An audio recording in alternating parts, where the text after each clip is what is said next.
The following news flash is brought to you by the Lone Star Lowdown, providing your daily bulletins for the commodities market. Today in history, news updates, and the inside scoop into the tides of the alternative. Markets for Friday, the 22nd of January, 2016, are currently trading with gold at $1,097.53 an ounce, silver $14.02 an ounce, Texas crude $29.53 a barrel, and Bitcoin is currently sitting at about 380 U.S. currency.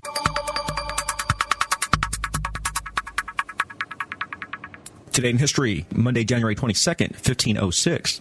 The first contingent of 150 soldiers entered the city of Rome, marking the Swiss Guard's foundation as the Pontifical Swiss Guard. In recent news, Dwayne Walling, former mayor of Detroit, who in April of 2014 before local news raised a glass of water as he pushed the button connecting Flint River to the city of Flint's water treatment plant, setting into motion one of the worst lead contaminations of a municipal water system in U.S. history, said that he was deeply sorry for all the problems with Flint's water and that he regrets he didn't somehow find out more about what was really happening. The contaminant? High levels of lead, one of the most dangerous neurotoxins for infants, which leached from the miles of underground piping which negligence at city, state, and federal levels failed to detect or even incorporate emergency protocols for as required under federal law. This at first turned the water brown, giving it a chlorine odor. As Flint residents began to complain about the color, smell, and taste of their water, state officials were dismissive, according to emails released this week by Rick Snyder's office, Republican governor of Michigan. Even while many residents were complaining of rashes, the contamination wasn't reported to the public for roughly 18 months. EPA Region 5 Administrator Susan Hedman resigned on Thursday, and Governor Rick Snyder, who appointed Scott Kincaid as emergency manager, who was responsible for approving the project, apologized for the crisis and is seeking $28 million in state funds as a down payment for fixing it. The plan was targeted towards saving millions of dollars for Flint residents by using the river instead of buying water from Detroit, at least until the new pipeline to Lake Huron could be built. After reviewing feedback from students and faculty over the past few months, the Wesleyan Private University Board of Trustees decided today that concealed handguns would not be allowed on the Texas Wesleyan University campus. President Frederick G. Slabach said in a brief statement that the feedback received from the members of the campus community was overwhelmingly in favor of remaining a gun-free campus. The Lone Star Lowdown is currently looking to fill some ad space. If you're applying for a service you'd like to advertise with us, feel free to give us a call at 210-363-2257. This has been your Lowdown for January 22nd, 2016. No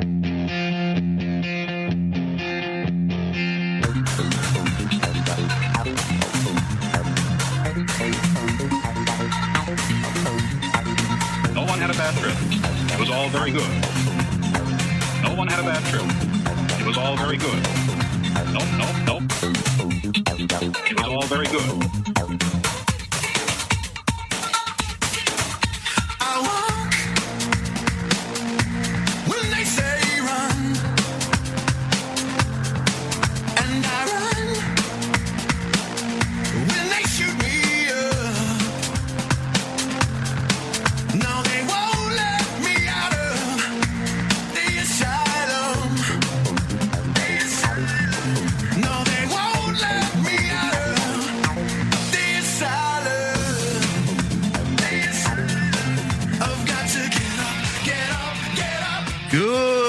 Morning or good afternoon, depending on where you're listening to us on this chilly January 23rd here on the Logos Radio Network. This is Be Brave Radio, and for the next 3 hours, my name is Leland Freeman. Elizabeth Egan Everett. And for the next 3 hours only, my name is John Bush. We'll be coming to you live here on Logos and its terrestrial affiliates. 89.1 FM. Yay! Here in Austin, or if you're streaming us across the country, we've got a lot of interesting topics to talk about. And the first being, there was another school shooting, this time in Canada. Oh, goodness gracious. Yeah, well, they're just going to keep on doing it. It's just going to keep on happening, till people get, the guns locked down. Yay, not. What are the gun control laws like in Canada? Pretty bad. I thought they were a pretty gun-restrictive country. Last time I checked, they also had, about a year ago, an incident at their parliament in Ontario where a bunch of armed gunmen came in, and they didn't even have armed guards to protect the lawmakers. That's kind of interesting.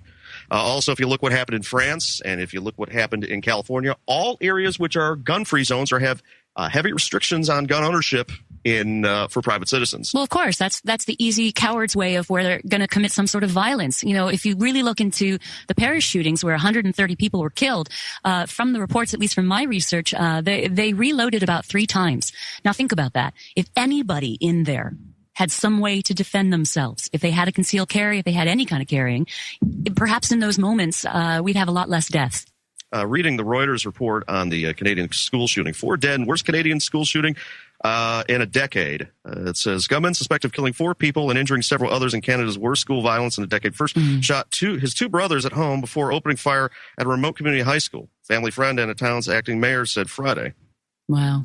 So the shooter was friends, or at least his family was friends with the mayor of this town in Saskatchewan. Oh, really? Oh, that's interesting. Interesting. See, and the thing is that everybody has to pay some real attention right now. In the first few days, you want to do some deep research. Watch what the witnesses are actually saying versus the narrative that ends up getting spun by the mainstream media. You know, because we've been noticing that a lot with a lot of these tragedies recently, especially, for example, around the San Bernardino shootings, is that you want to look into the original reports versus a lot of the spinning of the narrative that ends up showing up in the next few days. For example, in San Bernardino, you will find that many witnesses all were talking about 3 armed military men, and suddenly, you know, that changed as we went along. So, you know, let's pay attention here and let's see what happens. Well, what happened with the alleged suspects dwelling after the fact is just and how they completely went in and they didn't even treat it like a crime scene. That was so weird. That was bizarre. They called it a garage sale, considering that it is so hard to get Freedom of Information Acts from other mass shooters dwelling, such as what happened in Aurora, Colorado, as well as the Batman movie, the Lanza house. Adam Lanza. Oh, don't get me started. Now, was Adam this a Lanza. kid? Yeah, was this a student that shot up the school? Let's see here. Usually it's student going on through the student. report. Town's acting mayor Kevin Jan Vire told Associated Press that his 23-year-old daughter Maria, teacher, was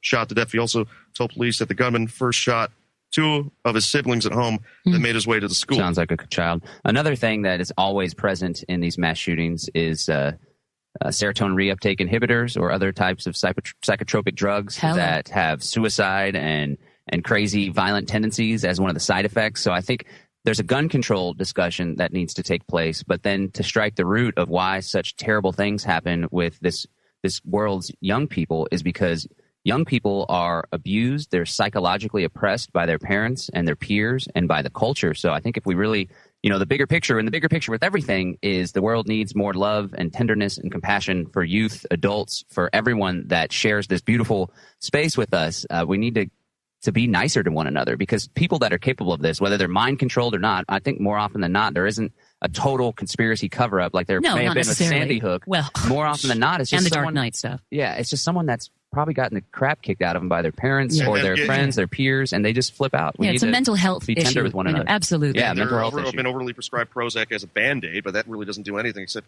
act as a lava dome. Yeah, it's also a parenting issue as well. You know, it's like sometimes you've got a bunch of kids bringing up other kids, really, you know, and you have to go back to original trauma points, which have nothing to do with them. Often it's an ancestral thing. Often it's like great-granddad, you know, grandma stuff, and people are still carrying that as well.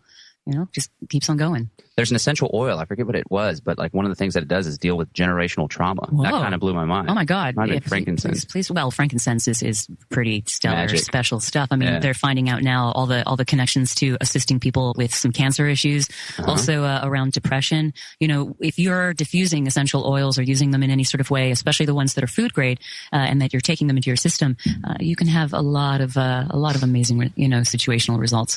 So, but hey, who am I? I'm just, you know, shooting out advice from my own experience. Speaking of shooting, our featured guest, Cody Wilson of Defense Distributing, will be joining us at the top of the next hour. Yeah, Cody Wilson's amazing. I think he's like an international man of mystery, and he's just throwing haymakers at the state and the establishment and really upsetting some paradigms, like gun control, for example. His work with the 3D printed gun, the Liberator, and putting out the plans for lower receivers and all sorts of different firearms parts to be 3D printed, and now the little mini steel mill, so to speak, the Ghost Gunner, it's just completely rendering any semblance of control irrelevant, and I'm excited for that prospect. Bitcoin does the same thing for currency. Cody Wilson's work is doing it for firearms control. And it's just like, this is where the future is going. Well, you can't stop us. Well, it's interesting. He's also involved with a lawsuit against the State Department for censorship of essentially free speech. Yeah, it's actually the first, second, and Fifth Amendment constitutional claims. Those are some big ones. No, it's huge, and he's got a hearing, I think, coming up in March in New Orleans. Yeah, the Fifth Circuit. I think we all have to make sure that this gets enough press, because it is being, you know, blacklisted a little bit. What a surprise! And we just have to keep on getting the information out there. He was on the front page of the Austin Chronicle, labeled as awesome. the most dangerous man in Austin? Probably so. Question Besides Art Acevedo, the chief of police. Speaking of police, we have some local law enforcement officers, either one or many Central Texas law enforcement officers going to be joining us on next week's program for a pretty frank discussion on relations between activists and law enforcement. So there's actually some friends of ours that are pretty well in tune with the philosophy of liberty, even though they're police officers. It's kind of an oxymoron there. Well, but law enforcement officers. Law enforcement officers. We've been asked not by one of them not to disclose what agency they work for, but they are here in Central Texas, and we'll be able to have a pretty cool insider look about what the police officers feel about the filming of the police and this current backlash against law enforcement all across the country. And you know what? I think it's really important that we stand for the policemen who really do walk the line. I've had some interactions with the police. Not the blue line. No, but I've had some interactions in the police, mind you, back in Los Angeles. And, I'd say about half of my interactions were with people that were just really supportive and helpful and sentient and on it. And I can't imagine what they have to do every day. Now, mind you, I've also had some pretty harrowing moments, too, with the wrong type as well. Well, I think part of the problem, and I'll bring this up with our friends in blue, is the leadership. Not only of the department, but also of the prosecutorial agencies. For example, recently it came out that Rosemary Lindbergh and Travis County district attorneys did not disclose effectively to Travis County judges that there were credible threats against them, and that led to the presiding judge, I forgot her name off the top of my head, getting shot back in November. The DA's office had info on that? The DA's office had info. She did not, and her office did not pass effectively the information to the Travis County Sheriff's, which she was too busy being drunk. Which is pretty much. He got a DWI last year. So she didn't. Her office didn't effectively pass information to the Travis County Sheriff's, and the Travis County Sheriff's didn't do anything with the information they received, or even just casually pass it on to the judges, so the judges can get their own type of personal security, whether it would be bodyguards or arming themselves. Concealed carry. Yeah, and now open it's carry. a crazy world. There's violence everywhere. So I think one of the most important things we can do is be nonviolent. And that's not just physical violence. That's an easy one. Most people keep to themselves. They're not going around knocking people out or playing the knockout game like little juvenile troublemakers. But I think there's a lot of emotional violence and psychological violence and just communicative violence that ought to be avoided as well. So the world will be a better place. There'll be less school shootings. People won't be so favorable of war or easily led down the path towards mass systematic genocidal violence. Well, the other thing is that the theme for today: no violence. But here's the thing: there is not violence everywhere. You have the possibility for violence everywhere, but we're in an infinite universe. There's also the possibility for happiness, joy, magic, miracles, wonder, abundance, prosperity.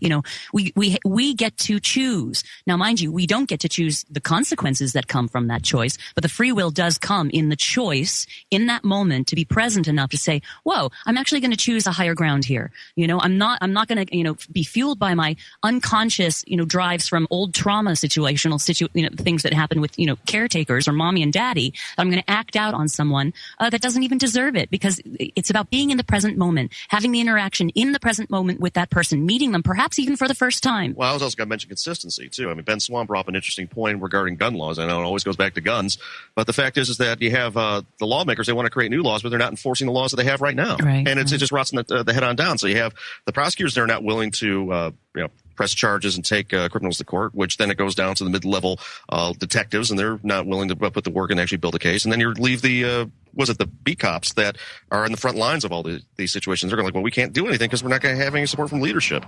I think there's probably less violence in the world than everyone thinks. We're just so busy buried in the newspaper and in Facebook especially, where violence is sexy. And in reality, things are a lot more peaceful. It brings in ratings. That's right. It gets people to watch. And we will pick this up on the next segment following a quick commercial break here on the Logos Radio Network. This is B-Break Radio.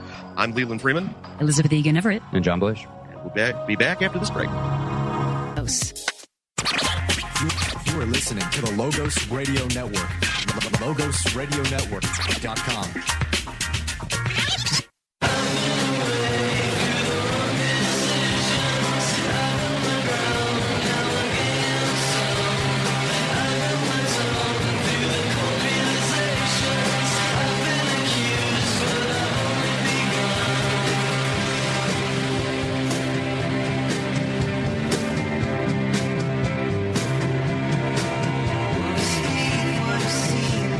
Reach what a dream,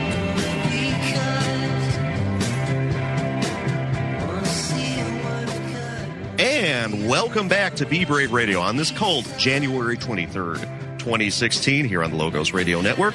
And most people are talking about the blizzard, but they're not talking about what really matters, such as, was it Mitch McConnell? Elizabeth, take it away from Mitch here. McConnell. Well, see, here's what's so fascinating is that we are noticing what you will call misdirection, usually in the world scene today, in that everybody's paying attention to one thing, whether it's Snowmageddon or other issues in the past. And usually when that's happening, for example, like during Christmas or New Year's Eve, a lot of other stuff will happen. And these are usually the things that you do want to pay attention to. So Mitch McConnell is talking about basically giving Obama complete military dictatorial control that bypasses Congress. And that is a pretty huge situation. And we need to make sure that doesn't happen. It basically creates an empire, more or less. And didn't you also... Too late. Oh yeah, I mean, see, here's the thing: they're already doing what they're doing. All this stuff is just jumping through the hoops, and putting it on paper. But come on now, this has all already been happening. What is this? And they spoke about Obama in his last year is going to be using audacious, quote unquote, audacious use of power. Well, look what's happening in France, where they had emergency powers, state of emergency. They have called what they originally created as a temporary act, which was basically calling for martial law, the state of emergency. They now have come out and said, well, it's not going to be really temporary. We're just going to keep on, having the state of emergency indefinitely until we just handle everything. Well, what was the official term? Until we vanquish Islamo-fascist terror? Yeah, good luck with that. Have fun. I mean, that's forever. So, coming to a town near you, really? I mean... But yeah, people are more concerned with Snowmageddon, or was it that the Oscars are too racist or something like that? Yeah, well, but see, these are, to me, in my mind, that's even a smaller issue when we have such huge situations going on. For example, something else that's not getting a lot of coverage is Planet Nine. I mean, Planet Nine is actually a rather huge issue, that there's basically another planet out there mind you, anyone who's been doing the research, they know it's been there for billions of years, or trillions of years. Well, yeah. Since the start of since the Big Bang, since the start of the solar system. Well, yeah. I mean, look, it's a massive, massive galaxy, and the ancients have been writing about this sort of thing for forever, for hundreds, if not even thousands of years, some say. Is it even a planet? Is it a black hole? Is it a brown dwarf? A dwarf star. Most solar systems are what they call dual binary, where you have two stars, and the fact that we're unusual that we only have one official star. Interesting. Okay, well, look, here's the thing.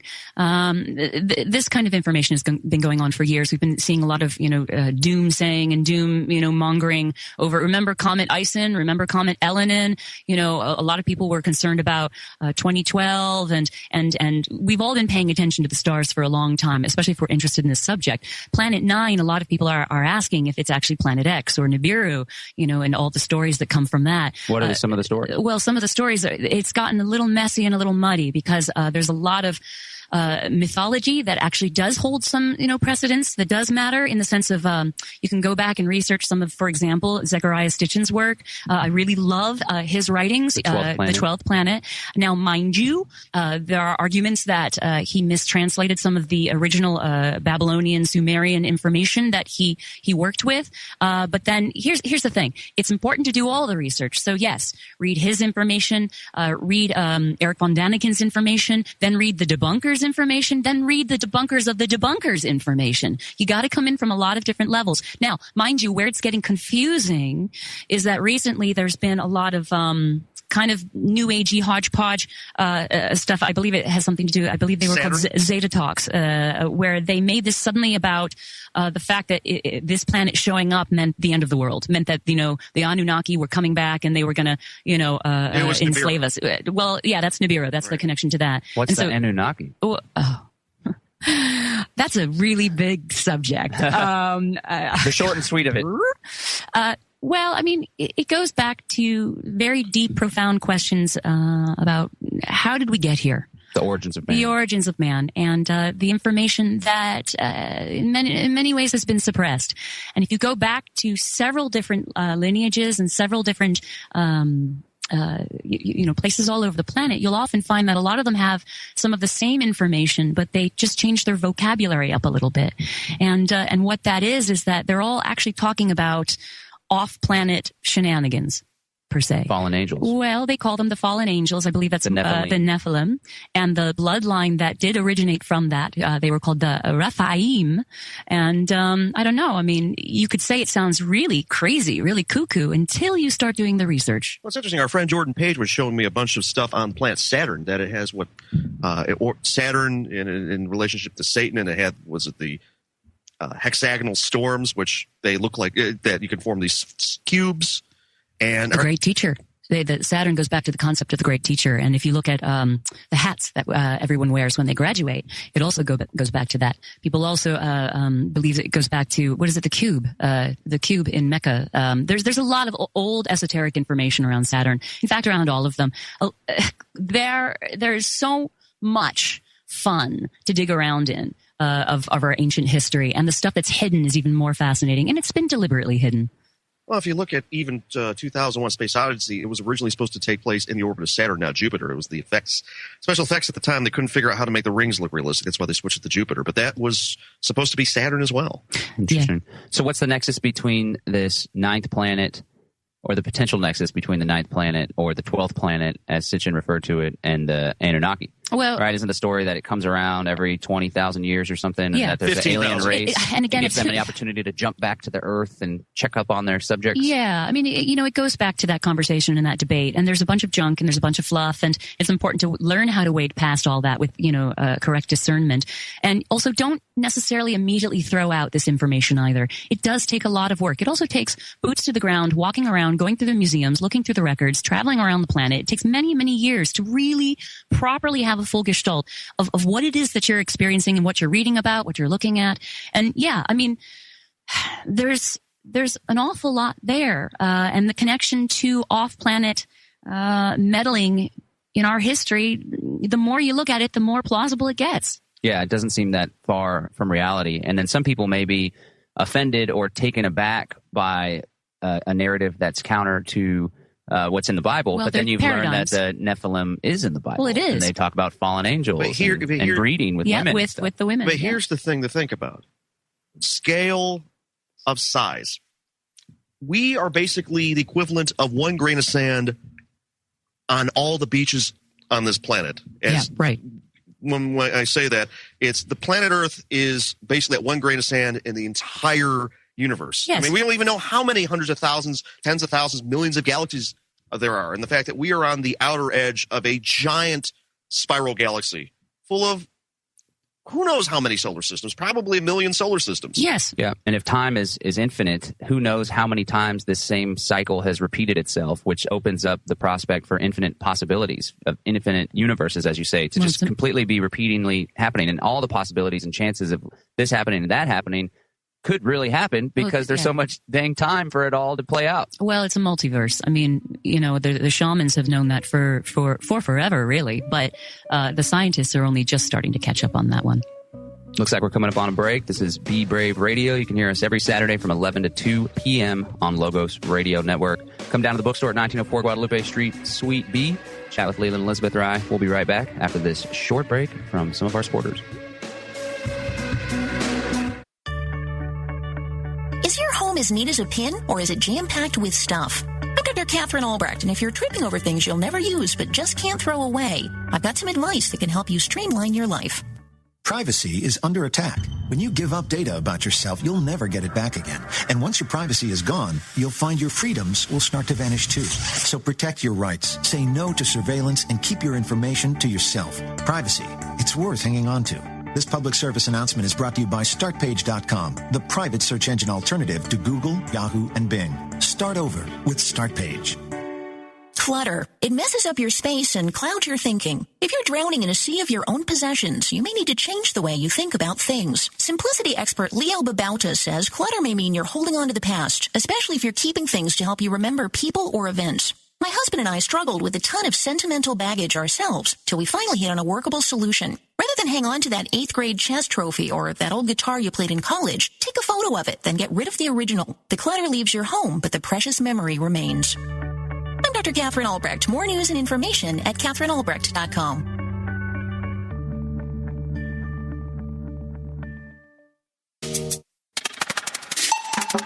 You're listening to the Logos Radio Network. at logosradionetwork.com.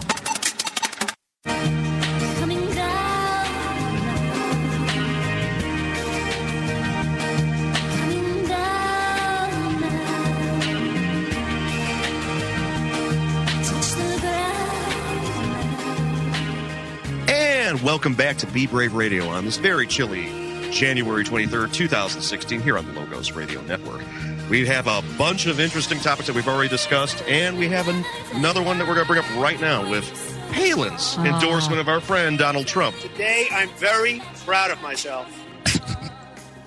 Of course he is. He's a confident guy. Got to give him that. Well, it was a very interesting endorsement. She also put a shout out to Rand Paul. She mentioned his libertarian streak. I thought we were finished with Sarah Palin. Can't we be finished with her? She's so popular. People love her. Eat her up. Even my lovely wife, Kat, likes Sarah Palin. Really? Kind of. Well, I just give her a hard time because back in the day when she was running, she actually thought that she was good for America.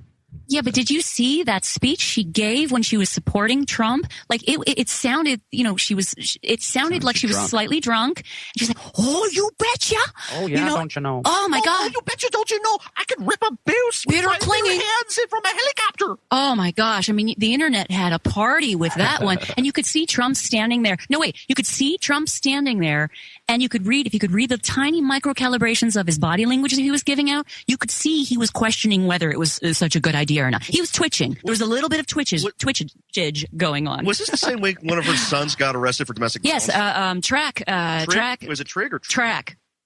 I think it's Track. Track Palin was arrested for domestic violence.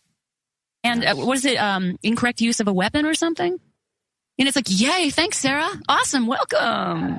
Hey, America.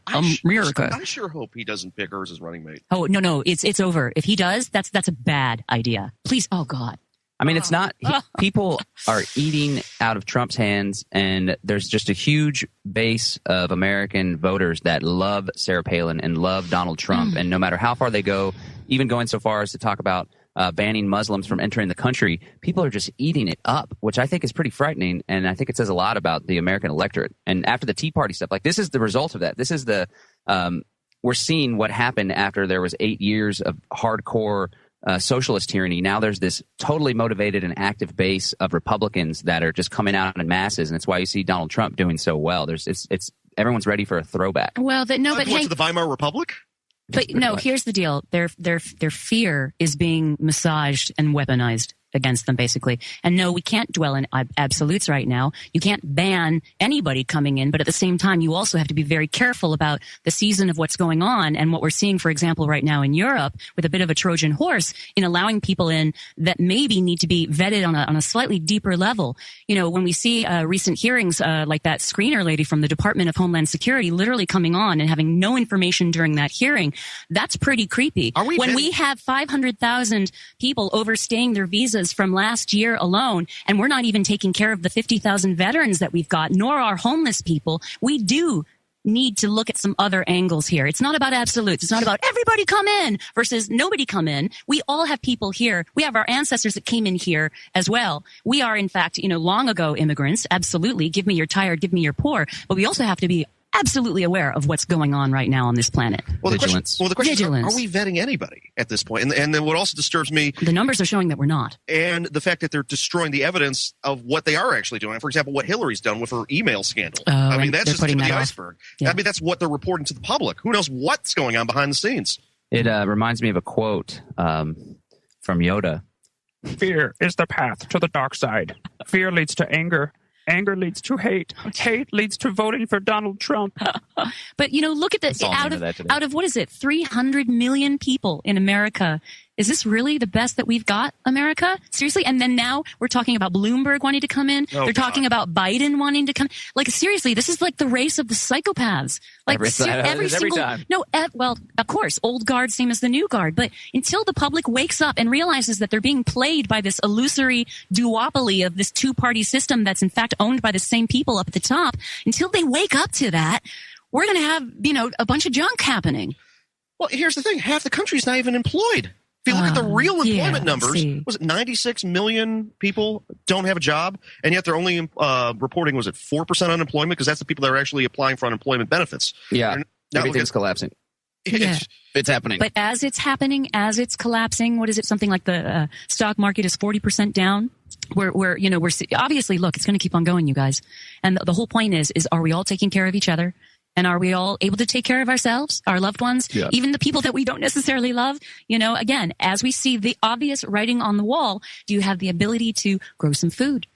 Collect the rainwater. Protect your food. Guns. Well, okay. Notice that a lot of states and municipalities are banning the ability to collect rainwater. They say it's the property of the government. Yeah, right. Even here in Central Texas, if you stick a pipe into the lakes, you're going to get cited by the Lower Colorado River Authority, the LCRA.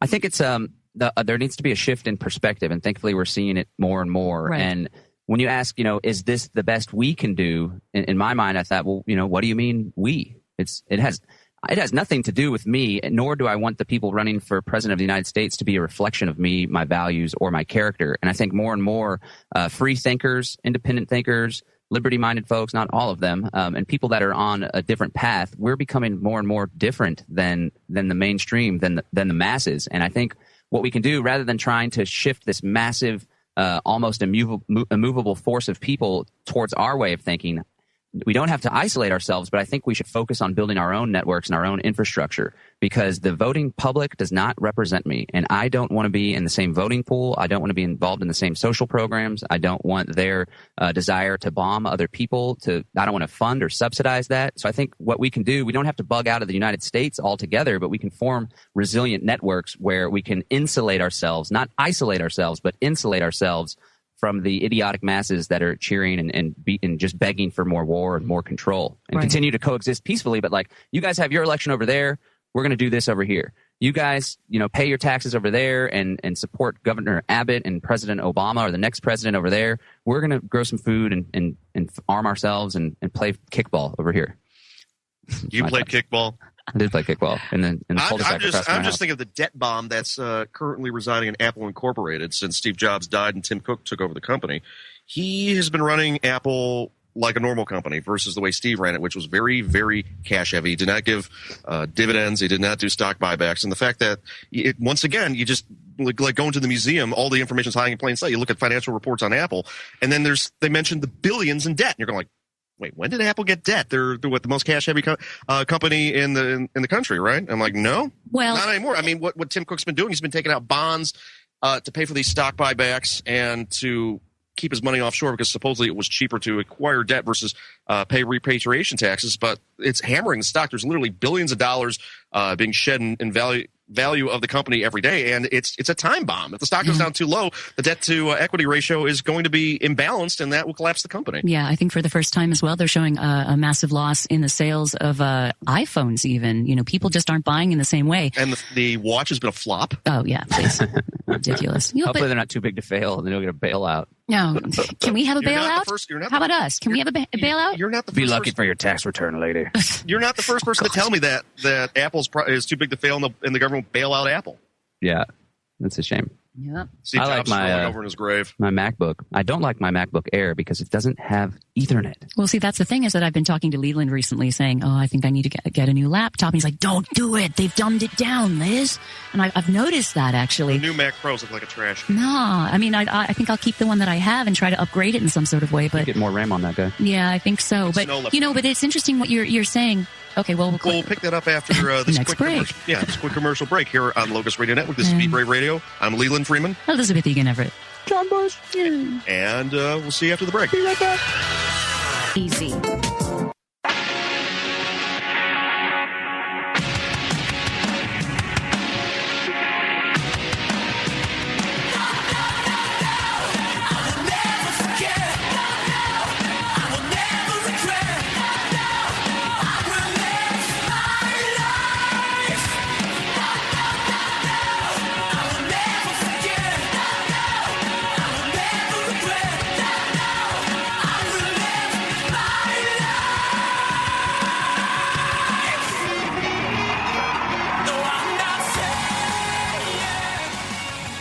Welcome back to Be Brave Radio on this chilly January 23rd, 2016 here on the Logos Radio Network. We had some interesting topics to discuss in the first hour of the show, and we have more to come. Before we bring Cody Wilson out at the top of the second hour, we're going to talk about the Democratic ticket. Like Hillary Clinton. Ugh. Why isn't she already indicted and in prison? She's one of the exempt. She's in the exempt class. Well, because she's owned and collared by them. She's a good little monkey. Well, if you look at anyone that has a fundraiser with the president, they are committing just untold acts of financial crimes, and yet nothing happens to them. Not a single high-level banker on Wall Street was indicted or went to jail for the financial crisis in 2008. Mm-hmm. Not a single one. In fact, they got a bailout from the taxpayer. Like you said, where's our bailout? Yeah. The fact is that Hillary is, flopping hard, but what are the options on the Democrats? They have Bernie Sanders that wants a $15 minimum wage. Yeah. And universal socialism for all. Yeah, and what is it, a 85% tax rate? That sounds like fun. I mean, there goes the middle class. Yeah, there goes any incentive to be successful. He's actually polling ahead of Hillary in like Iowa and New Hampshire. I think the elitist, the control group is going to have to put someone in, or they're going to have to throw the election, which they probably would prefer not to obviously skew it so bad. Well, and I think what depresses me is that, I see all my liberal friends over on the West Coast literally worshiping this man, just like they did Obama. They love it. And I don't think they fully understand that for somebody to get to that level at that point, sweethearts, there are $1 million think tanks that literally do all this research over, the psychological mindset of the voter and certain demographics. And they're like, okay, so we need this group over here to toe the line. We need this group over here. So who are we going to pick, that we can rope in and have be controlled opposition? Well, the weird thing about Bernie is that his official... He's a fake. Well, what the weird thing about it is that his official bumper sticker is "Feel the Burn." I go, isn't that more of a dig than like "Feel the Burn" of the Sanders, where you'll be scorched alive? Yeah, they will be scorched alive. If you look back to some of his original points of, what this guy was into, he says he's, a democratic socialist? Well, in reality, have you looked at the communist ties? Have you looked at the fact that for his second marriage, he was honeymooning in the USSR? I mean, the signs are there if you do the homework, but they only read the information of, the glamorized version where he's been made to be this saver, of America. When look what they did that before with Obama. You can literally watch pre-election Obama basically warring and fighting with the Obama that we have today. You guys, are you going to fall for this again? Well, there's an interesting theory that was put out by, it's not really a theory, it's what's going on back there? Holland. There's an interesting, I forget what Dinesh D'Souza calls it, but what you do is you take these radical Trotskyites, you put them in a suit, you change their verbiage, but their rhetoric is the same.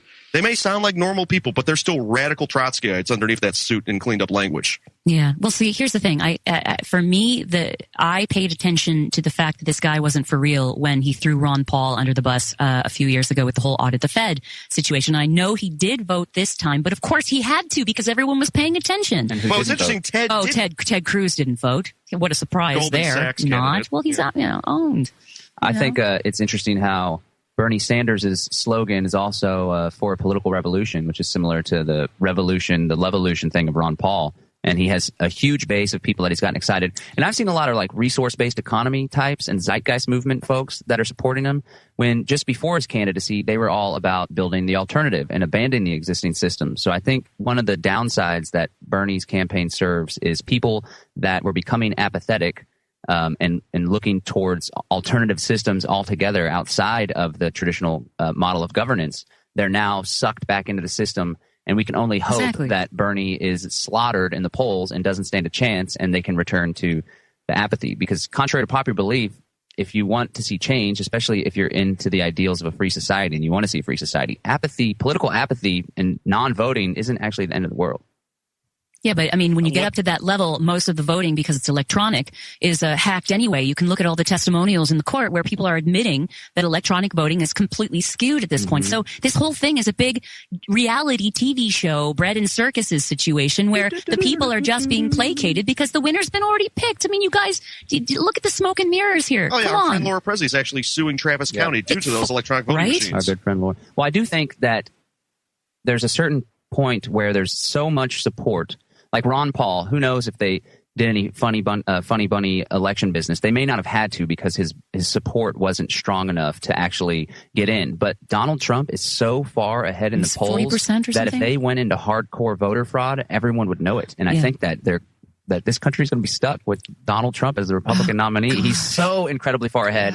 Wow. And like all the skeletons are probably already out of the closet. And he's so good at addressing skeletons and just kind of blocking and pivoting, like he's a pro. Yeah. I think nothing can really stop him at this point. That's the thing, is if he actually ever apologized, that would actually be the only thing that would stop him. And he's never going to apologize for anything. Well, no, of course not. The only hope I have is that, I have my little girl crush on Ivanka.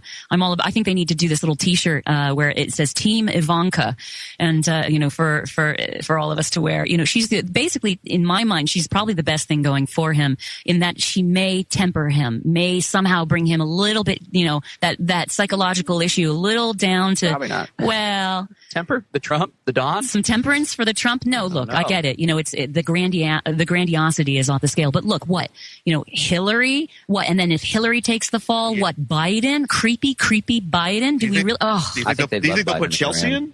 Chelsea, what? Chelsea in comparison to Ivanka? Yeah, no thanks, I'll pass. I would love to see Ivanka slaughter Chelsea. Because she would. No, she all she has to do is walk in the room and it's over. I mean, come on. What does that woman do for her career? What, Chelsea or Ivanka? Ivanka. We know that Chelsea's a swindler and runs feed off of slush funds. Oh, no, we're talking. That's Chelsea. No, that's what I'm saying. No. Ivanka actually is known to run an awful lot of Trump's company. Cool. No, she's on it. She's a queen. In fact, at the last debate, when they asked about putting Trump's companies into a blind trust, she goes like, "I'm giving it to my kids. They can run the company while I be president."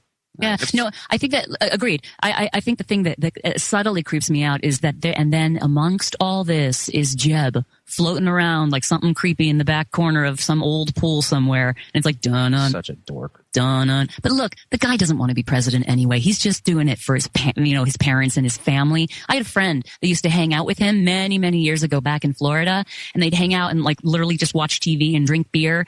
And he used to confide in her, and he was like, I don't, this is not my thing. I don't want to do this. I just want to be a person and hang out. Yeah. You can see it with him. The scary part about Jeb is actually Jeb's son, George P. Bush, the current Texas land commissioner. He's not doing his job as land commissioner. He's spending all his time campaigning for his family, more or less. Yeah. And for the longest time, it was actually unconstitutional to live outside the city of Austin if you're elected statewide office. And he never lived in Austin. Yeah. And so he could thank his lucky stars. That particular constitutional point of the state of Texas was changed this past November by the voters. But still, he's doing a terrible job as land commissioner. And that really, I hate to say this, Jerry, why'd you abdicate the office to him? He said that you would not abdicate the office of land commissioner except to a person that would effectively do the job, and he's not. But he's a Bush. It's the name. Yeah, they've got to carry the family line. It's the Game of Thrones thing where they pass it back and forth. They act like they're in some sort of, wrestling, show where they're all enemies, but then you see that they're really, hanging out behind the scenes and palling around. What was it, that Haiti charity organization that they all made a bunch of money on recently? A ridiculous amount of money? Yeah. Also, was it all the way back to Katrina where you had Bush and Clinton when they said, give your money to the Red Cross, which is one of the most corrupt charities out there. They said, don't give it to the Salvation Army, give it to the Red Cross. I'm like, you mean the Salvation Army, where 96 cents of every dollar actually goes to charitable causes? Because they're the one charity that's actually run legitimately and have very low overhead? Yeah, understood. Katrina was a big mess with all the money that was donated there, and then where the actual money ended up going. Very different story, Lots of swindling going on. Well, if you just look at was it the Clinton Foundation? It's definitely about just a slush fund for people to launder drug money, more or less. Yeah, for fancy travel. Well, and the other thing too is that Bill has gone to Bobby Epstein's. I think is it Bobby Epstein? We don't know. Jeffrey Epstein, Jeffrey Epstein on Airline Lolita, and where's that information? Why? Nice. Well, and all the pedophile charges around that, and remember, if Hitler gets in, so does Bill. Yeah, and then you have all of their crony criminals that will get in. They'll get back into power too. Epstein, Novinsky, who Huma Abedin, her girlfriend. Hubble as well, who is probably the father of Chelsea. Yeah, that would be fascinating. Is she still the Secretary of State right now? No. Who is the Secretary of State? John Kerry. Oh, that's right. Our boy John Kerry. No. Yes, wheeling and dealing. He seems really impotent too. What difference does it make who's the Secretary of State if you quote the former Secretary of State? I actually saw 13 Hours. It was a very... The Benghazi movie? Oh, it was very... It didn't directly implicate Hillary, but it was a very, very gorgeous, very, very brutal movie. They actually showed all the stand-downs. They didn't show too much from the government side, but showed the soldiers on the ground where they wanted to go and rescue the ambassador. They kept getting told to stand down. Well, and just more propaganda. I mean, the films are absolutely there to help people, believe a certain paradigm that may not necessarily be true. Yeah, that sniper movie. Gosh. Cody Wilson's in the house, and he's someone that knows the State Department rather intimately. They've sent him letters and tried to shut down his operation, and now he has a lawsuit against it. Isn't that awesome that they came after him? And we'll be back after this quick commercial break on Be Brave Radio.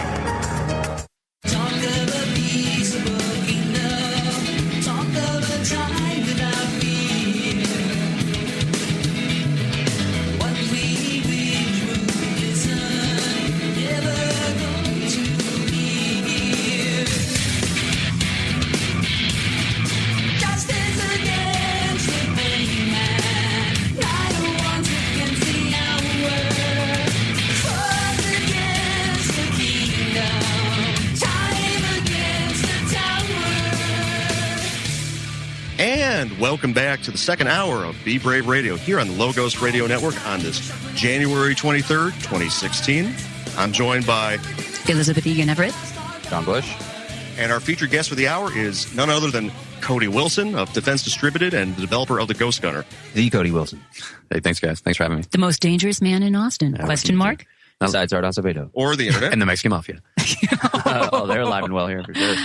Yeah, how are we enjoying all the Fast and Furious information about that 50 caliber that just showed up in El Chapo's cache from the people that are actually trying to take away our guns? That was fun. I'd like to see how many have winded up in other places. I didn't even know 50 cals were part of Fast and Furious. It's amazing. Right? What gun store is like, oh yeah, Mr. Mexican, here's a 50 cal. It's give me $20,000. Totally suspicious. I won't ask any questions. Yeah, except this is coming from a guy who's crying crocodile tears, on the TV right now, talking about how we just need more gun control. Oh, I know, it's precious. Well, it's really precious. I talked to Alex Jones' crew about that the other day. Yeah. He can summon the will to cry about these first graders in Connecticut while simultaneously authorizing, the total collateral destruction by air, right? Fire from the air of all these little villages in the Middle and Near East. Incredible. Yeah. It's okay if you call it collateral damage. Yeah. Children don't die when it's collateral damage. And how about all those innocents of the double tapping that's been going on with the drones, where it's about 80% of innocents that are actually being killed? What do you mean double tapping? Well, double tapping fire means off a couple. This is pretty hardcore, and I do suggest people go and you actually go back around. And so think about this: there are people hurt, and all these people on the sidelines come in to help to take care of people. But the drone goes back around and then harms them. Like the medics are out. Like I get shivers. That's awful. Exactly. Well, wasn't the video that was leaked by WikiLeaks and Bradley Manning? It was called Collateral Damage, right? Collateral Murder. I remember that. Where they're just like laughing about killing journalists and they're just having a damn good time killing people. Well, and I think the guys that actually have come forward saying that it's not okay, there have been some drone operators that have taken a stance saying actually we're not okay about this. They've just had their bank accounts frozen, by the way. Yes. Because they had non-disclosures. They couldn't talk about it. And they talked about it. That'll teach them. So, Cody, your latest work involves the Ghost Gunner, which is 3D printing steel mill, so to speak, that someone can have in their home, and it allows people to basically manufacture their own lower receivers, correct? This is a pretty big deal because as it stands, in order to purchase these lower receivers, unless you purchase them not completed, they have the serial number. So tell us exactly what your motivation was behind this Ghost Gunner and how you came up with that really cool name. Thanks, man. So while we were doing all of our 3D printing work from the past couple of years, we learned a lot about how the Gun Control Act works and how progressive imagination about gun control operates. And it depends upon a commercial paradigm. Everybody just assumes that gun control will happen by using federal law to administer large corporations and make sure that those large corporations and the sales networks just maintain a series of codes and serial numbers. And this forms a kind of network that they just believe captures all of the private traffic in arms. And technically it does, but only as long as it's in a commercial or interstate commercial context. As soon as you just make a gun for yourself or enable someone to make a gun for themselves, you completely step outside of 50 years of gun control law in this country, and there actually isn't a mechanism or even a way to cognitize that activity. And so we've been seeing ever since 3D printed guns and the digital fabrication of guns kind of get its heyday with us and other people, these state and municipal governments scramble to try to come up with a way to regulate in advance the private production of guns. Because Ghost Gunner begins there. So basically all the Ghost Gunner does is it cuts away metal from what's known as an 80% lower receiver. Sorry, yeah, I'm not describing like the full process, but in AR-15 circles, there's just a kind of legal line that the courts and the law considers, there's so much work you can do on a piece of metal before it's considered a gun. And just before you take that final cut, this piece of metal that is still a piece of metal and not quite a gun, there's a huge market in these pieces of metal. You can just trade them just like they are, blocks of metal. They're not regulated at all. But once you start doing a little pocket milling on them, they become rifle receivers and guns in the law's eyes.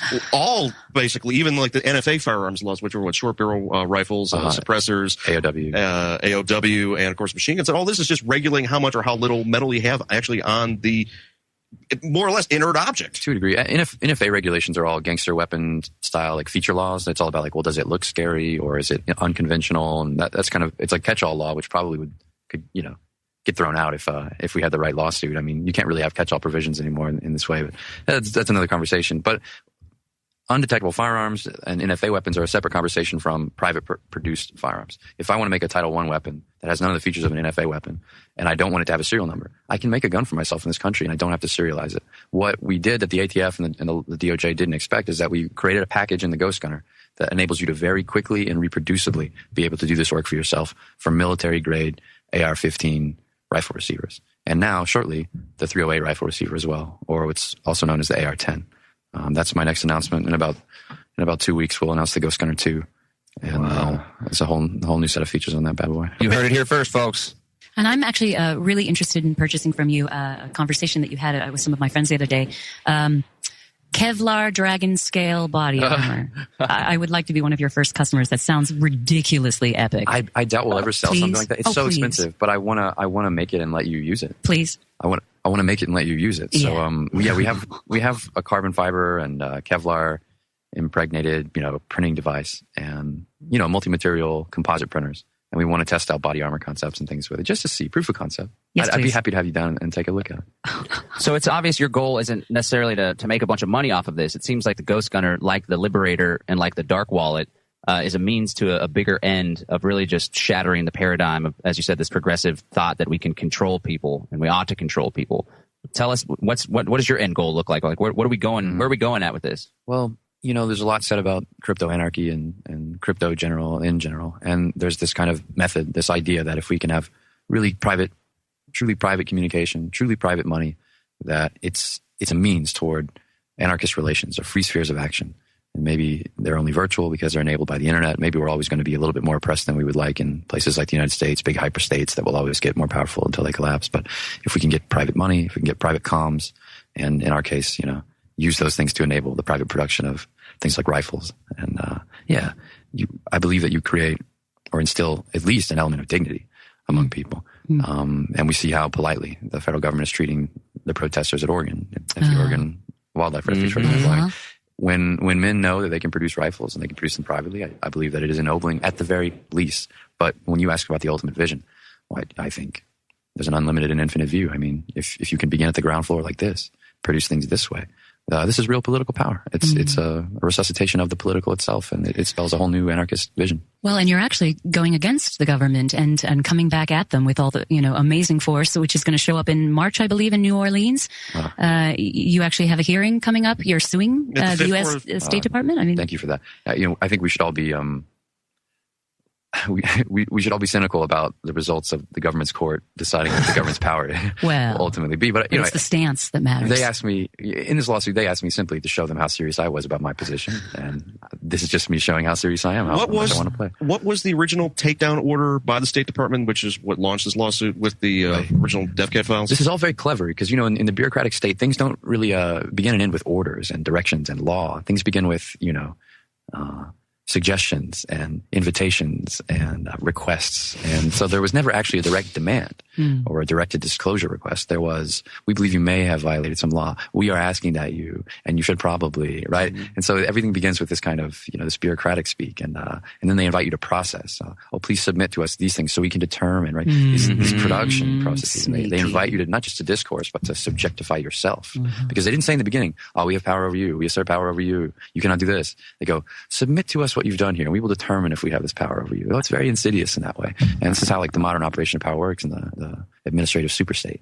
Yeah. So but look at all those words. It's already an AMOG battle, which is like an alpha male of the group. They're already going, so? Oh yeah, look at those words. Those are words of power. Of course they're the words. Mellifluous. You're right. This is how power truly operates in this kind of in this way where it slowly moves its tendrils into the domains that it doesn't quite encapsulate. So in the digital distribution of guns, private digital production of guns, it slowly suggests that it has an interface, and then it invites you to come into it, and it slowly determines over many years, yes, you can do this, you can do that. And this is how power invests itself into new industries and situations among powerful people who've begun something new. it's terrible to watch power at work like that. And that's what they did here. This was the first of a kind of territorializing of the private digital production of firearms that they hadn't quite encapsulated in the law yet. Now, here's something. I don't know if you've been asked this before, but the gun manufacturers, do you feel that they are in favor of limiting the private production of guns to protect in their minds, monopoly on firearm production, protect their bottom lines? I can only speak to how they act through their lobbying groups like the NSSF and the NRA. And I think there's a kind of ambivalence on their part about all this. I think that their representatives through the NRA are in a place right now where they are resisting any attempts by Congress or the president to enact any kind of substantive new regulations and laws. There is resistance there. But if it came down to it at the end of the day, let's say we have a totally president or a Republican administration, like Trump 2016 or 2016. When push comes to shove, does the industry want to put its neck out for private or homemade guns? I don't think so. I think their position is no new laws, but if the Democrats kind of get a corner on them and make it a big public thing about we can't let people have homemades, the industry doesn't feel the need to risk itself or its political capital on protecting homemades. That's my position. So there's an opportunity where we're being kind of protected by them right now, but only so much. You see what I'm saying? Yeah, exactly. Because what I was asking was that would they feel that the homemades would encroach on their sales volume? I didn't get quite at it. I don't think that they feel directly. No, they don't feel threatened by homemades, but they do insofar as the Democrats or the anti-gunners can make political hay and affect them by lumping them in with the homemade problem. An industry rep or politician might be happy to say, well, fine, yeah, I totally believe in serialization registration. Everybody does. I totally believe in background checks and universal background checks. Everybody does. That protects their industry while, it doesn't, you see what I'm saying? It protects them. So right. If the right situation was to present itself, they would throw homemade under the bus. Wow, that's just mind-blowing. Well, incredible. It's sad for me to throw them under the bus like that, but I believe that's the truth. We're coming up on a break, guys. We're chatting with Cody Wilson. He is with Defense Distributor. They're making the Ghost Gunner. We'll be right back after this short break. Stick with us. Now. This is the Logos Radio Network.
Welcome back to Be Brave Radio here on the Logos Radio Network. We have Cody Wilson as our featured guest for this entire second hour of the show. And I have a question to ask you about the courts just ruled that it was illegal aliens can actually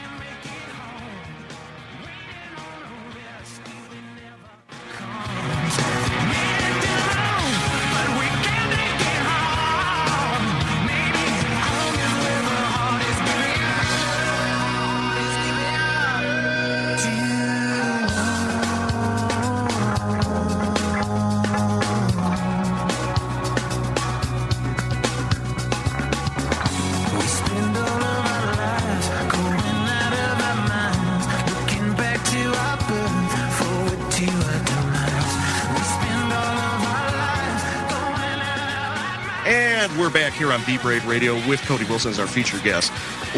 Cody, what's your opinion on the court's ruling about illegal aliens being legally allowed to own firearms? Okay, I don't know that we're talking about the same thing, because this is a ruling I remember reading about in the summer. I think it was the Second or Third Circuit Court of Appeals ruling that no, not necessarily could you deny an illegal alien the right. It was August. To own a firearm. I posted something on my Facebook wall, and it got all sorts of traction. It was one of those things that I posted like it just happened, but really it was in August. Well, as I understand it, the other circuits are split about this opinion or haven't ruled on it, so it's not necessarily like gangbusters for the Second Amendment. But at least it's finally a suggestion that Heller and the Second Amendment will begin to be treated like the other fundamental liberties in the Bill of Rights. And just because someone doesn't have the full citizenship, it doesn't mean that they're deprived of their ability to speak or protect themselves or have the right to a jury trial when they're in under the auspices of the power of this country. So I thought it was great. I thought it was treating the Second Amendment like it was not a redheaded stepchild and an indication that it will have one day the full respect of many of the circuit appellate courts. Now, what's of interest is that Donald Trump has actually put on his website that he's in favor of national reciprocity of license to carry across all 50 states. Now, obviously, that kind of goes against the Second Amendment, where the Second Amendment is a right versus a license to carry is a taxed privilege in order to actually be able to carry a firearm to protect yourself. What's your take on all this stuff, especially with also with federal firearms licenses? Right, I'm a bit of a purist here. I don't like the idea of having to go ask for a license to go carry my gun. Now, I know that the courts will always say that, well, this is how it's always been done, and it's very unlikely that will ever be kind of changed from how it is. I don't like the idea of taking in a federally, delineated, unmitigated right and mitigating it. So I'm not excited about it. And as far as Donald Trump's promotion of the Second Amendment, yes, he's being very smart. His Second Amendment plan was great. I remember when he released it. But at the end of the day, I don't believe that he has incredibly strong convictions about any particular part of it. And I don't see him as anything more than a fair weather friend when it comes to the 2A. I don't see him as an incredible ally for it. Now, I shouldn't just, take the stuffing out of him before he's had a chance to prove himself. But I think the smart thing to do is not to consider that this guy is truly a principled Second Amendment supporter versus someone like Ted Cruz. Now, there's an interesting ruling that came out of the Ninth Circuit. I know it goes once again to license to carry, but it went against California, saying that there may issue of the government agencies determining if you're allowed to carry a firearm or not. Not just, pay a tax and you get it. That's what shall issue is. That's what most states, including Texas, has. Yeah. They went against that. And it's interesting that the Ninth Circuit, which is the most state-loving appellate court, went against the state of California with regards to the way they issued their... the D.C. Circuit is probably the most state-loving, but I'm with you. It's certainly most liberal, the Ninth Circuit, right? Most culturally liberal. And look, at the end of the day, you paint yourself into a corner. You simply cannot treat the thing differently. Right. And if California wants to do something so outrageous, even an extremely liberal court has to save face. I mean, you just at the end of the day, you can't get away with murder in the courts like that. I mean, unless it's the surveillance state, right? Well, this was a secret law, and so you don't have standing.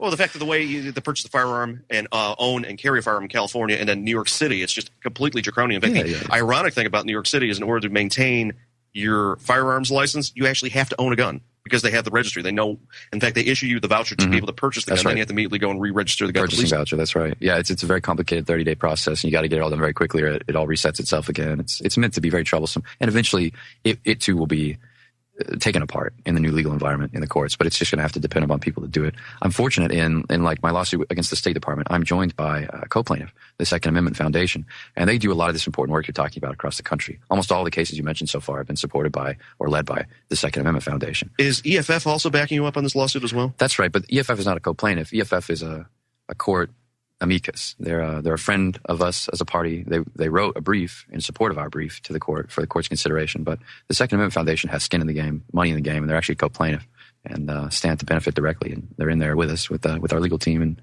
we're all strategizing how to actually win the case day to day. Doesn't this also go to something deeper, though, where it's about the control of ideas? It actually goes into a fundamental philosophical stance of why you're doing that. More than really a gun question. And then this goes back to our organization as well. This lawsuit is about freedom of speech.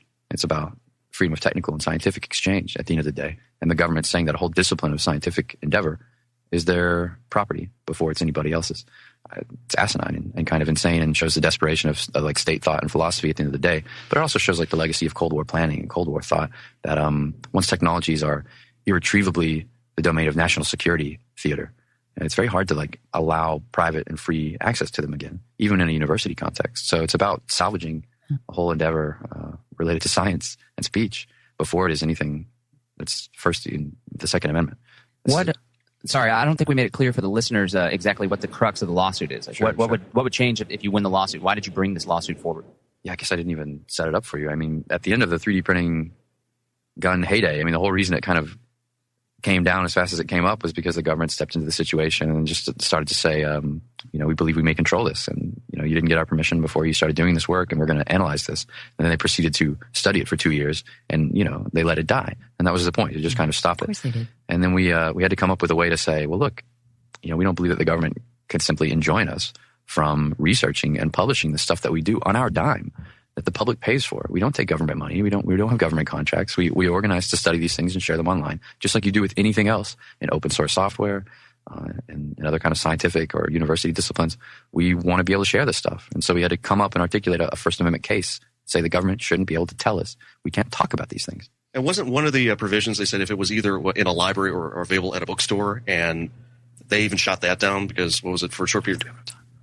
We got about less than 1 minute coming up. Yeah, so. I can talk about it more when we get back. Basically, all the law that the government uses is very old Espionage Era Act law that doesn't even have the idea of the internet written into it. The very latest law that they used was from 1984, defining the public domain as newsstands, bookstores. Well, the internet was invented after 1984, and that changes the whole law. 1984, how fitting. That's kind of ironic, isn't it? And this is Be Brave Radio. We have our featured guest, Cody Wilson of Defense Distributed, and the developers of the Ghost Gunner with us. I'm Leland Freeman. John Bush. Elizabeth Egan Everett. And we'll be back after this short commercial break from our sponsors here on the Logos Radio Network.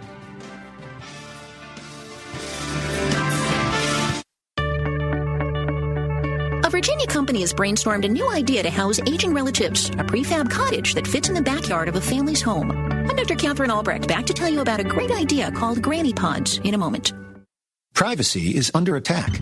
When you give up data about yourself, you'll never get it back again. And once your privacy is gone, you'll find your freedoms will start to vanish too. So protect your rights, say no to surveillance, and keep your information to yourself. Privacy, it's worth hanging on to. This message is brought to you by StartPage.com, the private search engine alternative to Google, Yahoo, and Bing. Start over with StartPage. For the elderly, moving into a nursing home can be devastating. But now a Virginia company is offering an alternative, compact, high-tech cottages that fit in relatives' backyards. The company, N2 Care, says its Granny Pods are selling like hotcakes. These 280-square-foot cottages have everything a hospital room does: safety rails, lighted flooring, a defibrillator machine, and electronics that monitor vital signs. The pods can cost up to $125,000, and you have to get local zoning approval. But for elderly folks who want to keep family in their lives and still maintain their personal dignity, these prefab homes seem pretty fab to me. I'm Dr. Catherine Albrecht for StartPage.com, the world's most private search engine. We'll be kidding about chemtrails. Live Free Speech Radio, LogosRadioNetwork.com.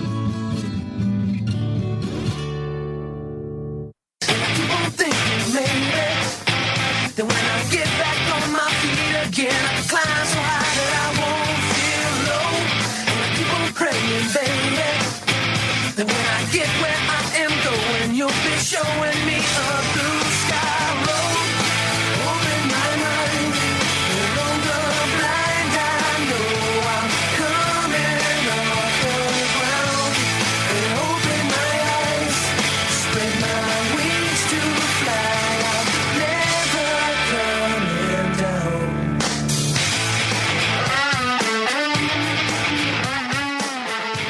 And we are back on Be Brave Radio on this chilly January 23rd, 2016, here on the Logos Radio Network with featured guest Cody Wilson. Cody, we were talking a lot about firearms regulation, as well as what's the bigger meaning of this? I mean, why should we own firearms, and what are we looking forward to with the potential massive global depression that's going to be happening? Oh, wow, what a big one. Look, maybe I'm not even saying that you should own a firearm, okay? But I am saying that you can have one, right? And maybe at the end of the day, that's it. Talking about a certain political realism and defining some coordinates of political reality, even if we're doing it through fantasy, that undercuts the prevailing media narratives that we get about politics, or even the political imaginary that says, well, we're eventually going to get a handle on this gun thing. Well, probably not. Now, let me tell you something. Yesterday, I got a call from ATF HQ in West Virginia at my little shop, and I'm like, uh-oh, what is this? And I picked it up, and I talked to the guy, and they go, this was like the most bizarre thing ever. He was like, yeah, we hear you guys are going to be shipping this machine this year. And I didn't know how to tell him.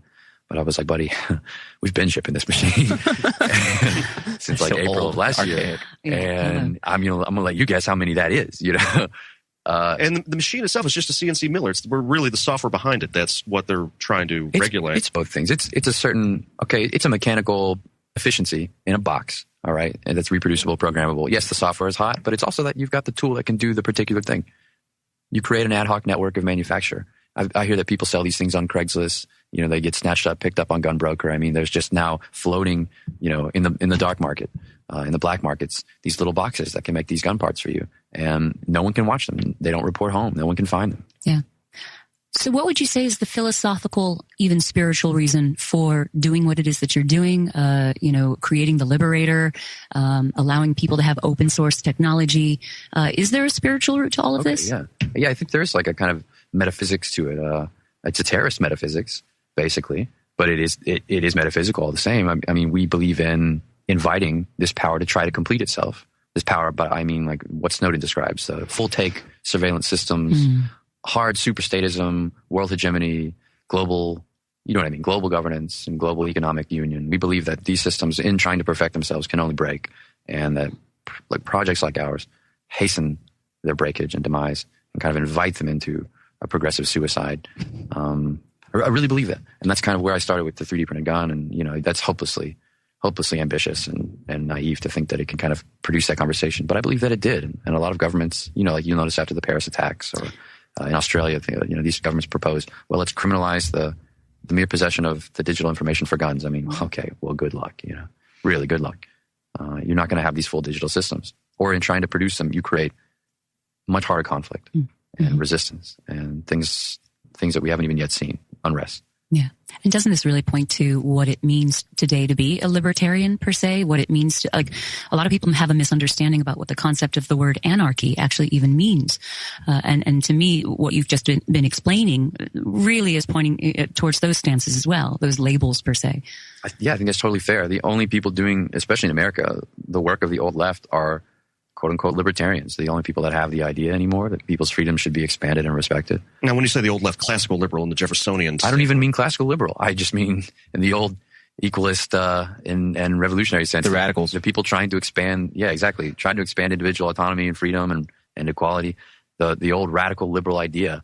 The only people that have that anymore are the libertarians. Now, what's your take on this massive fetish towards Western Europe society, that we want to be like Western Europe? And if you look at the history of Western Europe, it was a warring continent for several hundred years. And then only the past, 70 years since the end of World War II, it's been relatively stable, but the economic model has been wildly socialist, and now you have this situation where it's a failing state. Okay. And why do we want to model ourselves after them? So American state socialist Bernie Sanders types just have the kind of aesthetic fetish with Western liberal democracy, because they like the institutions. They see these Spike Jones type homogenous white societies like Sweden and you know, Denmark, and they admire what they believe to be the efficiency and scope of their medical and economic nets, you know. But that's always been just a kind of aesthetic fantasy.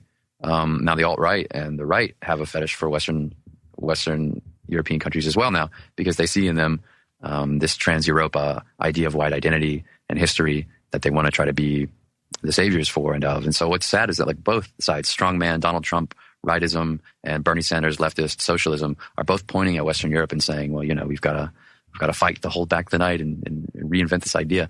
Now, neither of these are related to the indigenous American radicalism of our founders and the idea of the inviolability of the rights of the individual, the rights of man, and the true value of capital L liberty.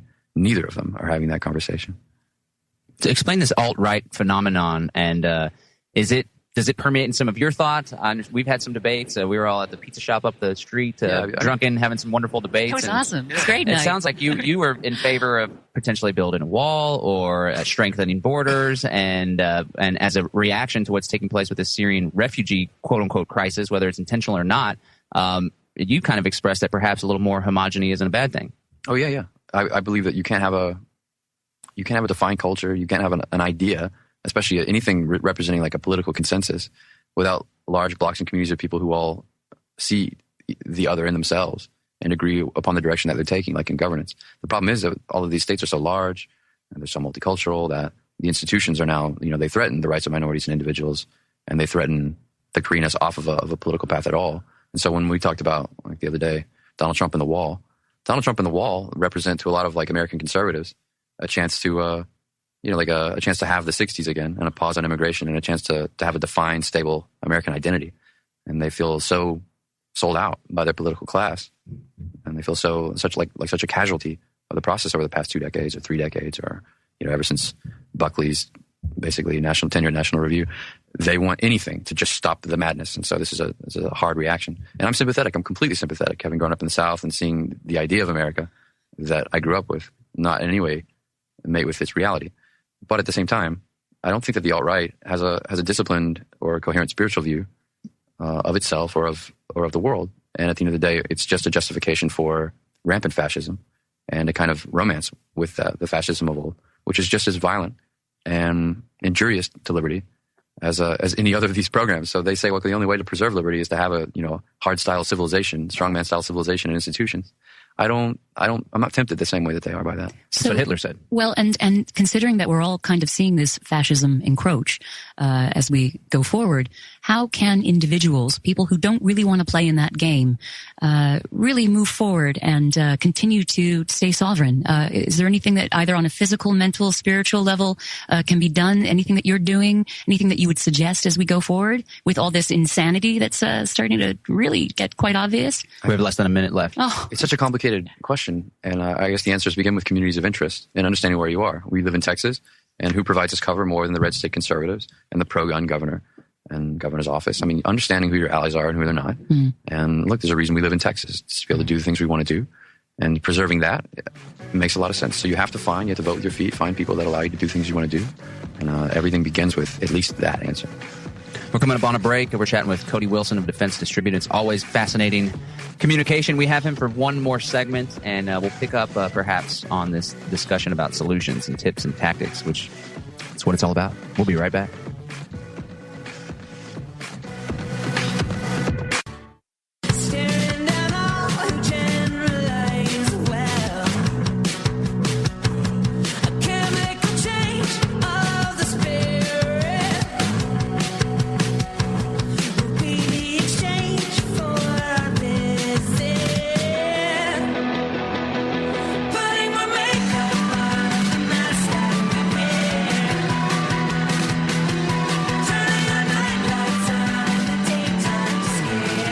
Welcome back to Be Brave Radio. We have Cody Wilson for one more segment here on the program. Well, we were talking about solutions. I'd love to continue that if we can. I think there is concern about the economy as it is, the stock market falling 40% just in the last couple of weeks. So people need to be building communities. They need to be looking into their health and working with the supplements. They need to be working with food, growing their food, collecting the rainwater, and guns and ammo, ability to protect themselves. So any other thoughts? Can we expand upon that? Do you see internal checkpoints increasing? We were talking about during the break, walls going up. What is the national ID? No, I think the dumb tyrannies of the 20th century are less likely than the kind of new and interesting digital gateways and bail-in techniques rather than, you know what I mean? Yeah, there'll always be like these border control like checkpoints and stuff, but the actual physical checkpoints are easier to resist, and so it's the virtual checkpoints that will proliferate. Now, when you said bail-in, what was happening in Greece last year is that the banks all collapsed, and what they did is they basically took a portion of everyone's bank accounts. So they bailed itself in. Cyprus, or did they do that in Greece too? You're talking about Cyprus. Yeah, the haircut? It's a I think it also happened in Greece as well when they had the bank holiday and then they took a portion of everyone's accounts. And the thing is that where's our bailout? They're stealing money from us. That was part of their capital controls. They were only letting certain depositors get access to funds. And yeah, it was kind of like a reverse or progressive bail-in, but I don't believe they ultimately took the money to. I'll have to go back and look. I don't believe they ultimately claimed deposits to. Yeah, I don't think they did. We would have seen a bigger rise in the price of Bitcoin if that happened in Greece. Well, yeah, and I think that the idea is, can you talk a little bit about the privacy around the dark web, things like that? If we're talking about virtual checkpoints, perhaps it's about all of us learning, to get involved in that world. And from my point of view, the dark web is pretty compromised after the Liberty Hosting takedown. That's what I heard. There was an FBI agent I happened to be hanging out with recently at an event, and they're just hunting down fourth generation black market Silk Road type places with just ferocity. And they're doing very well. The hackers and the deep web types aren't the apex predators. The Preet Bharara's of the world hold all the cards, and a lot of the important innovation is simply having to be done outside of the United States for that reason.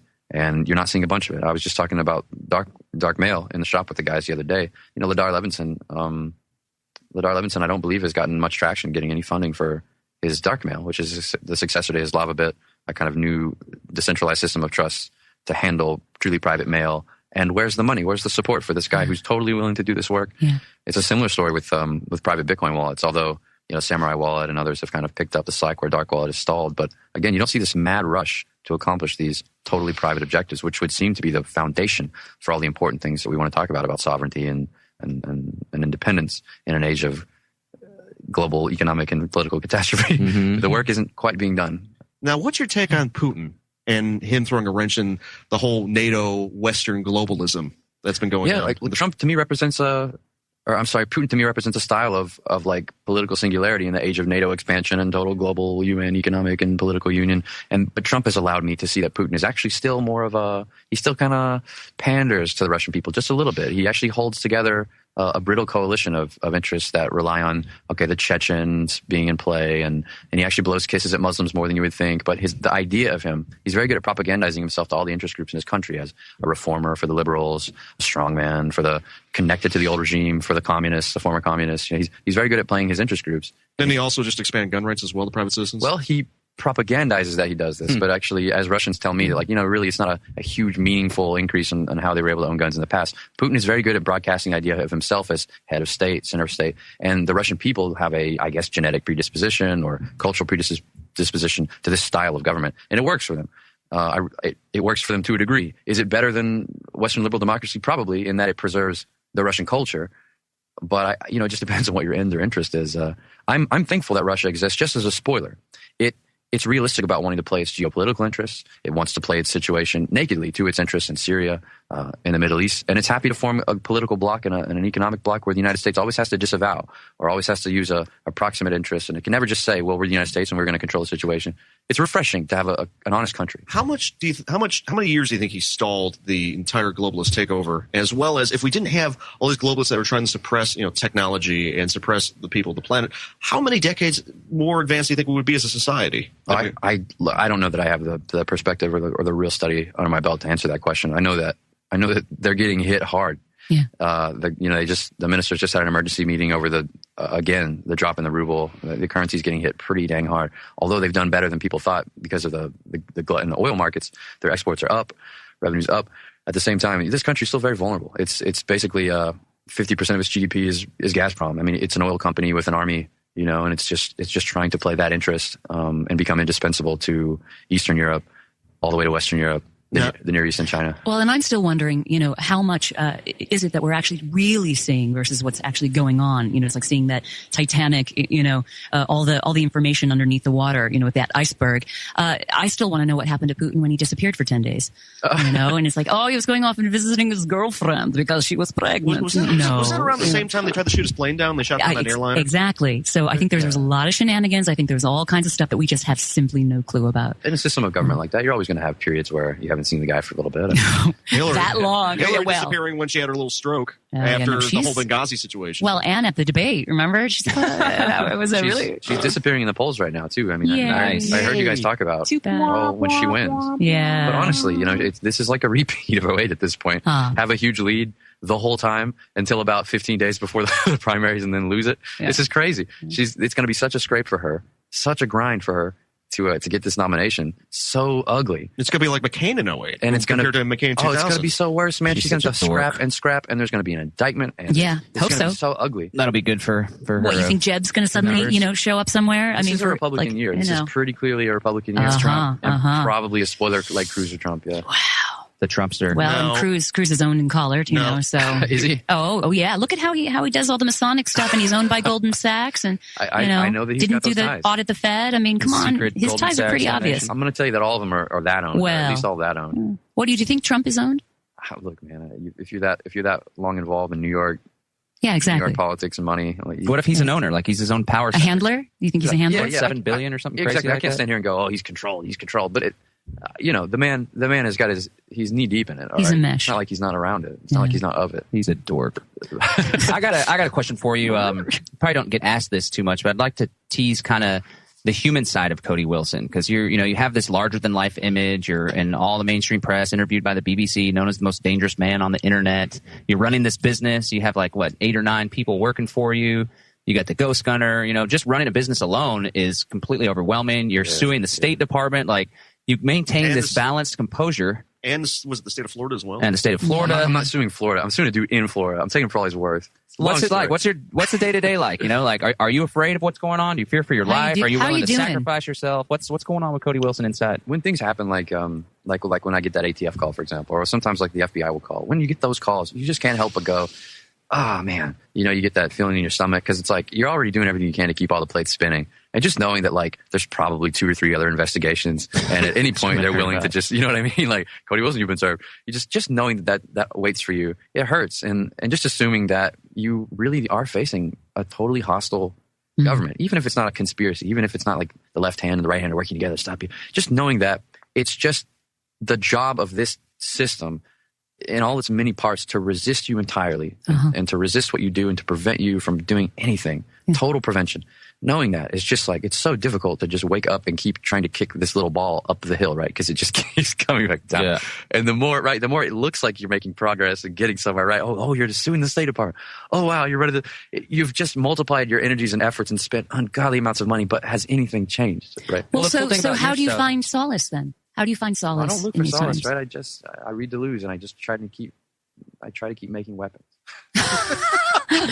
A lot of your efforts and actions are just like you put the Ghost Gunners out there. It's available. Somebody could own it. Somebody could, reverse engineer it and reproduce it. That's right. All the DefCAD files, they're out there. So even if it's an uphill battle and you're just, the money, it's just completely overwhelming. Like a lot of your goals, you put it out there and it's done. It's victory in and of itself. Yeah. We've already won in many ways. Sure. I was trying to give you some of that human stuff you were asking for. I mean, my strategic vision, if you want to call it that, is like, well, in pushing that hard in one direction, you do get a little, you get a little bit in your wake. You get, if you spend $1 million, you get to be able to release a couple of gun files on the internet. Or, we've got this machine now it is open source. The plans are open source. And all the guys in the shop say, the first time you see the Chinese knockoff of the Ghost Gunner, right? That's how you know something important has been folded in. So you hope you work and you live for like that those moments will spin off just kind of themselves by themselves. And you just perform this like vanguard action and you push as hard as you can in one direction, 1, 2 directions. And you hope for those things to happen, those happy moments in your wake. And so what's next for you as we finish up with this time? We get to give us the 2-word answer. We've got 20 seconds. What's next for Cody Wilson? I don't know. You don't know. But I'm telling you, I'm going to do it. And we can't wait to have you on. We trust you. Because you delivered. And we can't wait to have you on the show again sometime soon. It was a pleasure. Thank you so much for having me.